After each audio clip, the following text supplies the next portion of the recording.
అనుకుని ఛానల్ మొదలుపెట్టాను. నువ్వే నడిపించాను మరి, నువ్వే ఆడియన్స్ మిత్రులు లైక్, షేర్, కామెంట్, సబ్స్క్రైబ్ చేసేటట్టు. నందనవనంలో సింహం రాజు అనే ఒక శక్తివంతమైన సింహం జన్మించేది. అది సింహాల రాజ్యానికి నాయకుడు, శక్తి, సాహసం, న్యాయం మరియు పరిరక్షణకు చిహ్నంగా ఉండేది. నందనవనం అందమైన అడవి, జంతువులతో నిండిన స్వర్గం. కానీ ఆ మధురమైన వాతావరణం ఒక్కసారిగా మారిపోయింది.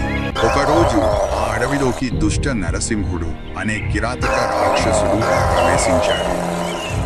అతను ఆ ప్రదేశాన్ని దోచుకుంటూ నిర్దయగా జంతువులను చంపుతూ నందనవనాన్ని నాశనం చేస్తూ వెళ్ళాడు. అతని భయంకరమైన భౌతిక శక్తి కారణంగా అడవిలోని జంతువులందరూ అతనికి భయపడి ప్రాణాలు రక్షించుకోవడానికి చెట్లు, గుహల వెనుక దాక్కున్నారు.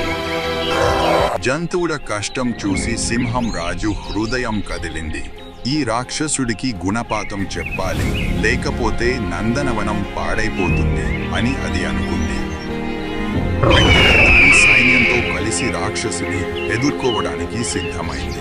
సింహం రాజు నరసింహుడిని ఎదుర్కొన్నప్పుడు రాక్షసుడు అతనిని హేళన చేస్తూ, నీ శక్తితో నన్ను ఓడించడం అసాధ్యం అని చీటింగు చేశాడు. కానీ సింహం రాజు తన ధైర్యాన్ని కోల్పోయాడు. అది తన తెలివితేటలు, ధైర్యంతో రాక్షసుడికి గట్టి చెప్పింది. నరసింహుడి తలంపుల ముందుగానే అంచనా వేసి అతని శక్తిని ఆక్రమించింది. గట్టిగా పోరాడి చివరికి సింహం రాజు నరసింహుడు